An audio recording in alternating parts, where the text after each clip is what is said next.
Assalamualaikum warahmatullahi wabarakatuh. Waalaikumsalam warahmatullahi wabarakatuh, Bu Arlia.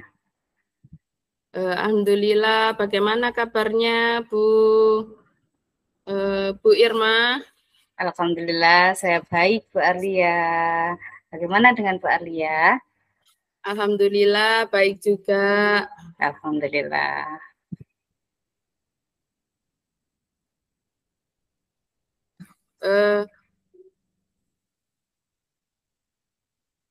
Hari ini saya ingin melaksanakan coaching ya, Bu. Iya, Bu Arlia. Monggo.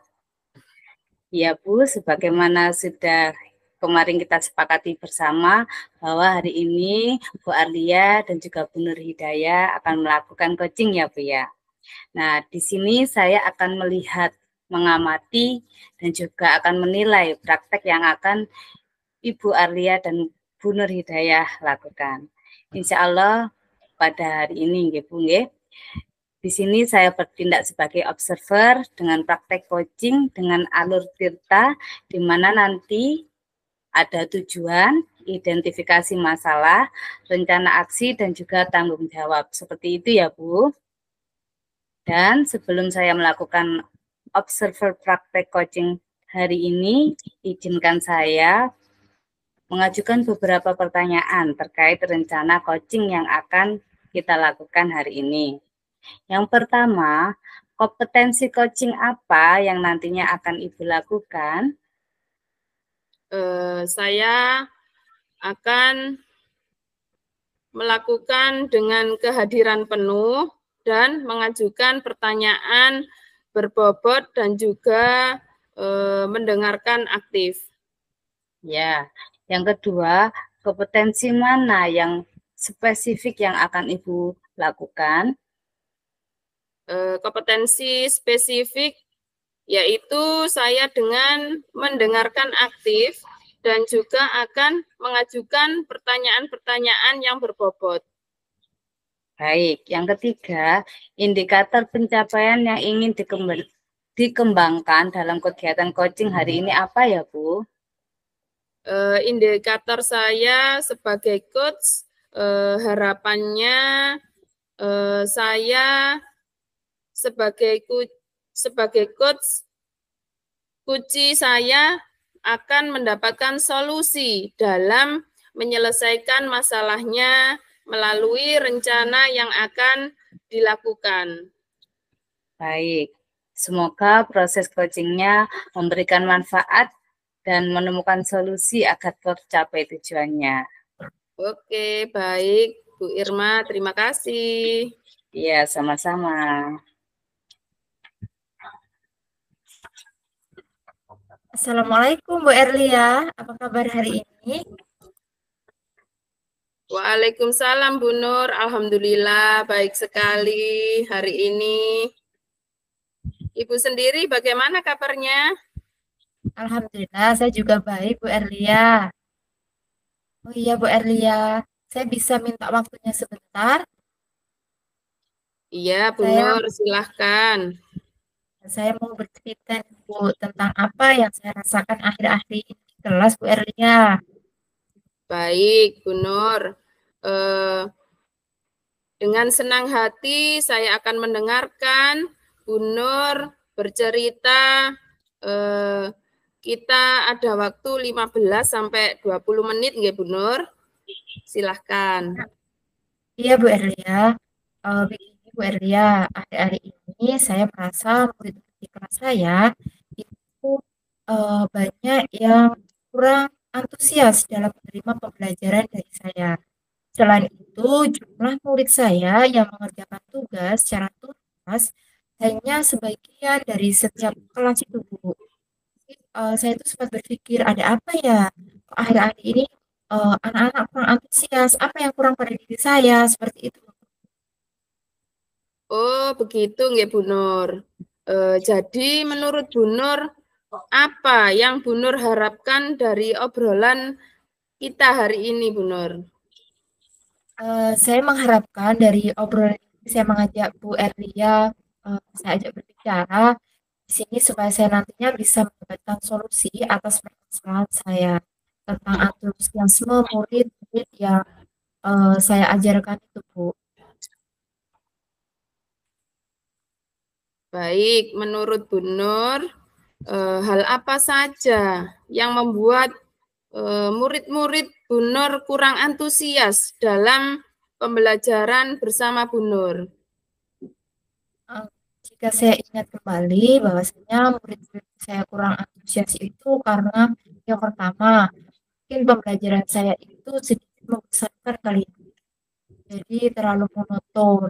Saya itu lebih dominan untuk berbicara. Jadi waktu menjelaskan di kelas itu saya lebih dominan. Selain itu juga saya apa ya istilahnya bercerita di depan murid saya itu terlalu banyak mungkin ya. Jadi banyak sayanya yang lebih apa ya lebih persentasenya itu loh Bu, yang lebih besar. Kemudian yang kedua, saya tidak memberikan kesempatan kepada murid saya untuk berpendapat atau aktif berbicara dalam pembelajaran saya gitu Bu. Oh, begitu nggih, Bu. Nah, kira-kira apa saja yang membuat murid Bu Nur antusias dalam pembelajaran Bu Nur? Menurut saya, eh, murid-murid itu pasti menginginkan pembelajaran yang mengasihkan, kemudian menyenangkan, seperti itu. Jadi tidak monoton dan tidak membosankan gitu loh Bu Elia. Wah, kalau gitu saya sependapat dengan Bu Nur. Lalu ini menurut pendapat Bu Nur, apa saja yang bisa membuat murid-murid ini asik dan tidak membosankan pada saat pembelajaran bersama Bu Nur?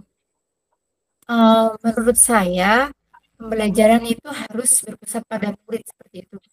Sesuai saya membaca referensi bahwasanya kita harus menghambakan murid seperti itu, Bu. Nah, murid itu nantinya bisa diminta aktif dalam pembelajaran. Kemudian adanya SPG mungkin ya, Bu, ya, ataupun games agar pembelajaran itu lebih menarik gitu, Bu. Lalu Bu Nur mengenai tugas yang diberikan murid-murid, apakah penyebabnya kurang antusias dalam pengumpulan tugas? Kemungkinan tugas saya itu apakah terlalu banyak ya dan berisi pertanyaan tanpa saya itu memberikan sumber belajar yang beragam gitu Bu. Dan sehingga anak itu apa ya yang saya berikan ini kurang asik gitu loh bagi anak-anak itu. Oh, begitu. Sumber belajar yang beragam dan mengasihkan, nggih. Kalau boleh tahu, Bu Nur, Bu Nur menggunakan sumber belajar apa saja ini di kelas? Saya itu biasanya memanfaatkan atau menggunakan buku-buku teks yang ada di perpustakaan Bu. Dan selain itu juga buku yang dimiliki siswa Bu. Bu Nur menggunakan sumber belajar yang beragam dan yang mengasihkan, nggih. Kalau yang biasanya, kalau boleh tahu Bu Nur, menggunakan sumber belajar apa saja yang ada di kelas? Gini Bu, sumber belajar yang lainnya itu selain buku teks, saya itu juga berpikir adanya video atau YouTube seperti itu, terus word-word, artikel di blog dan sumber-sumber lain yang nantinya saya juga harus bisa memanfaatkan internet seperti itu, ataupun juga menggabungkan pembelajaran itu yang interaktif seperti itu, seperti kuisis, kemudian Canva dan sebagainya. Oh, seperti itu nggih Bu Nur. Biasanya Bu Nur menggunakan kuisis, ada YouTube, Word, artikel, ngoten nggih. Nah, betul sekali Bu Nur. Jadi untuk Sekarang rencana apa untuk menyelesaikan masalah ini, Bu Nur? Yang pertama yang akan saya rencanakan itu adalah saya bagaimana bisa menciptakan pembelajaran yang mengasihkan sehingga anak-anak itu tidak bosan seperti itu loh Bu mengikuti pembelajaran saya. Yaitu nantinya saya akan menggunakan sumber belajar yang beragam seperti tadi ada video YouTube, kemudian Wordwall, Quizzes, sehingga anak-anak itu lebih interaktif seperti itu. Kemudian yang kedua, saya akan memberikan tugas yang tidak terlalu banyak. Kemudian tugasnya itu mana saya sesuaikan dengan bakat dan minatnya. Istilahnya itu adalah pembelajaran yang berdiferensiasi gitu Bu. Nah, dimana nantinya murid itu bisa terkesan tidak terpaksa atau dipaksa seperti itu loh. Tetapi mereka itu memang senang mengerjakan tugasnya itu uh, bagaimana sesuai minatnya gitu Bu. Bisa kebetulan itu kan saya mengajar di bahasa Indonesia. Jadi anak nanti bisa sesuai dengan diferensiasi produk yang mereka hasilkan, yaitu bisa menggunakan dalam bentuk drama, entah itu lagu, entah itu puisi, pantun, maupun nantinya laporan yang digital. Seperti itu, Bu. Wah, bagus sekali itu Bu Nur rencananya. Semoga berhasil ya. Ya, Bu. Ini yang terakhir Bu Nur, apa komitmen dari rencana Bu Nur ini? Saya berkomitmen untuk selalu membuat rencana pembelajaran yang mengasihkan, yaitu menggunakan banyak sumber belajar untuk eksplor materi sehingga murid saya itu dapat menjalankan merdeka belajar gitu Bu. Dan saya nantinya juga akan membuat murid saya itu senang dan apa ya dalam mengeksplor materi tanpa ada unsur paksaan dan hal itu akan saya serahkan sumber belajar itu menurut murid saya masing-masing gitu. Jadi tidak bergantung kepada saya.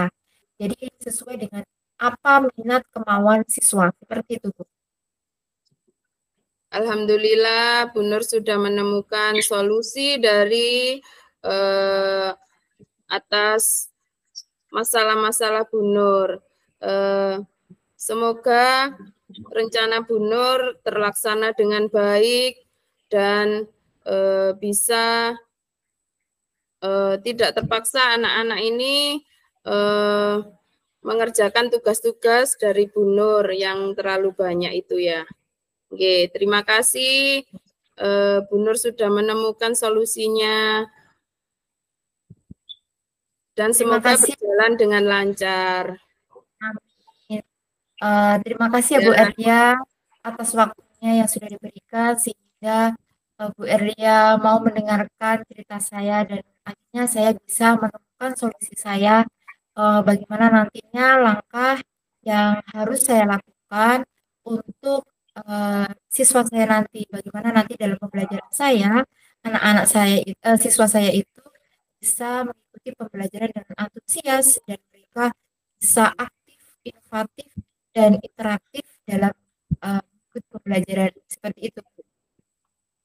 Terima kasih ya Bu Erlia. Sama-sama, semoga berhasil Bu Nur. Amin, terima kasih. Ya, saya akhiri. Wassalamualaikum warahmatullahi wabarakatuh. Waalaikumsalam warahmatullahi wabarakatuh. Ya, alhamdulillah ya Bu Nur dan Bu Arlia, proses coachingnya sudah berjalan dengan baik dan lancar. Sebelum Ibu melakukan coaching, saya tadi menanyakan indikator ketercapaian. Nah, indikator pencapaian apa saja yang sudah Ibu lakukan, Bu Nur dan Bu Arlia tadi terkait indikator tersebut? Alhamdulillah, Bu, di sini saya sudah menyelesaikan proses coaching berdasarkan hasil coaching tadi. Saya sudah sesuai dengan alur Tirta, menanyakan tujuan, mengidentifikasi terkait permasalahannya. Kemudian saya sudah menanyakan rencana aksi yang dilakukan dan bertanggung jawab. Ya, menurut pengamatan saya, coaching yang Bu Arlia lakukan tadi sudah bagus sekali, sudah menjalankan sesuai dengan alur data, di mana Ibu sudah memberikan pertanyaan berbobot dan juga bisa membuat Bu Nur menemukan sendiri solusinya. Sebelum saya akhiri, saya ada satu pertanyaan lagi Bu Arlia terkait coaching tadi. Kompetensi apa lagi yang ingin Ibu kembangkan? Kompetensi yang ingin saya kembangkan lagi adalah mengajukan pertanyaan yang berbobot sesuai kata kunci yang disampaikan oleh kunci, sehingga saya dapat menggali lagi informasi yang lebih mendalam dan dapat mengarahkan kunci mencapai tujuannya. Begitu Bu Irma.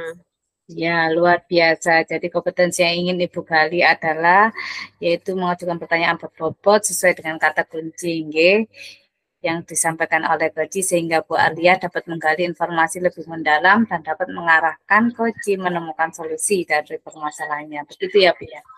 Ya, betul Bu Irma. Ya, luar biasa sekali Bu Arlia. Semoga sukses selalu buat Bu Arlia dan juga Bu Nur Hidayah. Terima kasih Bu Irma. Ya, sama-sama Bu Nur dan juga Bu Arlia. Saya akhiri perbincangan kali ini ya Bu. Ya Bu. Ya, assalamualaikum. Waalaikumsalam warahmatullahi wabarakatuh. Ya.